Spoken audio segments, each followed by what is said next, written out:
जय Hind and welcome to force defence academy. आज हम डिस्कस करेंगे 5 आइज के बारे में। ना 5 eyes is an international organisation जो वर्ल्ड वॉर 2 के टाइम से प्रेवलेंट है। This organisation came into life right now because of the India Khalistan issue, जो कनाडा में इन्वॉल्वमेंट हो रहा है अभी, सब कुछ Khalistan movement and all of that. Because of that 5 eyes came into in light again, और हमें जो है इसके बारे में जानना जरूरी है, ठीक है, because we have to know about everything that is highlighted regarding international affairs. सबसे पहले 5 आइज क्या है? 5 eyes as the name suggest 5 members होंगे इसमें। तो Canada, Australia, New Zealand, UK and USA. Very easy to remember. Canada है खालिस्तान में issue में, तो Canada, Australia, then UK, US तो आपको याद हो ही जाएगा, और एक न्यूजीलैंड, ठीक है। तो this is the member body 5 eyes. Now, it is the world's oldest and the most comprehensive intelligence partnership. ये पांचों कंट्री का मिलके एक पार्टनरशिप है, इंटेलिजेंस पार्टनरशिप है। टेररिज्म को कर्ब करने के लिए इंटरनल अटैक्स, एक्सटर्नल अटैक्स वगैरह वगैरह, इंटेलिजेंस इश्यूज वगैरह से डील करते हैं, जिससे इन कंट्रीज को आपस में ये जो है इन्फॉर्म कर सकें about anything happening against them, है ना, सिक्योरिटी पर्पस के लिए। इसके रूट्स जो है वर्ल्ड वॉर 2 तक ट्रेस किए जा चुके हैं, मतलब बहुत ज़्यादा सिग्निफिकेंट है और आज तक वर्किंग है। एक्चुअली क्या हुआ था, कनाडा ने ऐसा बोला था कि मुझे इंफॉर्मेशन मिली है 5 eyes say that India is doing something regarding this Khalistan issues, और कनाडा को कुछ इंटरनल थ्रेट्स हो सकते हैं एंड दिस दैट। तो ऐसे हमको पता पड़ा था अबाउट दिस 5 आइज, ऐसे वो हाईलाइट में आया था, ठीक है। 5 eyes intelligence alliance share its information with its 5 member country. 5 member country है तो पांचों के साथ वो इन्फॉर्मेशन शेयर करेगा।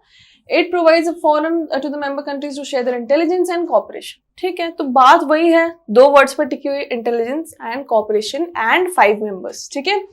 अब इसमें क्या क्या है? काउंटर टेररिज्म है, ऑर्गेनाइज्ड क्राइम जो कंट्रीज का अगेंस्ट होता है, और दूसरे ट्रांजैक्शनल थ्रेट्स। आजकल बहुत ज्यादा ऑनलाइन थ्रेट्स भी आते हैं, cyber threats and all, countries का जो डेटा चुराया जाता है एंड ऑल ऑफ दैट, तो it encompasses that as well. 5 eyes alliance helps to protect the national security. तो जो मेंबर कंट्रीज हैं उनकी नेशनल सिक्योरिटी के प्रोटेक्शन के लिए बनाया गया है, सब आपस में एक्ट करते हैं। This has help to strengthen the diplomatic and security relationships. अब क्योंकि पांचों कंट्रीज एक दूसरे के सिक्योरिटी इश्यूज के लिए काम कर रहे हैं, हेल्प कर रहे हैं, तो आपस में उनके डिप्लोमेटिक और इंटरनेशनल रिलेशंस तो अच्छे होंगे ही। कुछ केसेस में जो बहुत ट्रस्टवर्दी कंट्रीज होती हैं, बहुत ज्यादा फेथफुल कंट्रीज होती हैं, जो भले ही इस ग्रुप के मेंबर ना हो, तब भी in very few rare cases these member countries, जो 5 मेंबर कंट्री है 5 आइज की, वो नॉन मेंबर कंट्रीज को भी इंफॉर्मेशन एक्सटेंड करती है, but only in those cases when the country is too much trusted, ठीक है। अब क्रिटिसिज्म भी बहुत है। क्रिटिसिज्म बेसिकली इसको जो मिला है वो यही है कि आप जो है लोगों की प्राइवेसी को ब्रीच कर रहे हो। उनकी जो main like every person of every country, no matter जो क्या बैकग्राउंड है क्या नहीं, उनकी प्राइवेसी मैटर करती है। और आपको एक इंटेलिजेंस, आप सिक्योरिटी, ग्लोबल एक सिक्योरिटी इंटेलिजेंस ऑर्गेनाइजेशन चला रहे हो, तो you are extracting information of course, तो वो थोड़ा प्रॉब्लमैटिक हो जाता है।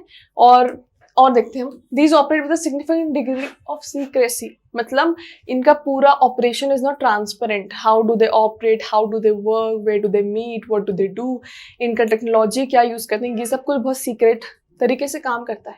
मतलब लोगों के पास बिल्कुल ट्रांसपेरेंसी नहीं है, कुछ नॉलेज नहीं है, what things they are extracting, what they are not using and all. तो इसके कारण बहुत सारे प्राइवेसी इश्यूज होते हैं। Surveillance programmes have raised concerns about privacy and civil liberties, लोगों की लिबर्टीज का भी प्रॉब्लम है। Intelligence gathering and sharing within the alliance can strain diplomatic relation. ना 5 कंट्री के रिलेशन तो बहुत अच्छे हैं, बट इसके कारण जिस कंट्री पे नजर रख रहे हैं, जिस कंट्री के लोगों पे की प्राइवेसी ब्रीच कर रहे हैं, उन लोगों के साथ, उस कंट्री के साथ तो इनके रिलेशन हैम्पर हो गए, तो ये एक दिक्कत है। 5 eyes alliance has also been criticised for its lack of transparency and accountability, matching with this point, ठीक है, कि ट्रांसपेरेंसी, अकाउंटेबिलिटी और सीक्रेसी ये सब कुछ एग्जिस्ट कर रहा है, बहुत ज्यादा प्रॉब्लम में। तो this was about the 5 eyes. कोई भी अगर आपसे पूछे कि 5 कंट्रीज क्या है, क्यों लाइट में आया, क्या है इसका मोटिव, क्या है ऑब्जेक्टिव, क्या है, what are the traces and the rules, you can answer all of it now. For more such video subscribe to our channel. Till then, Jai Hind.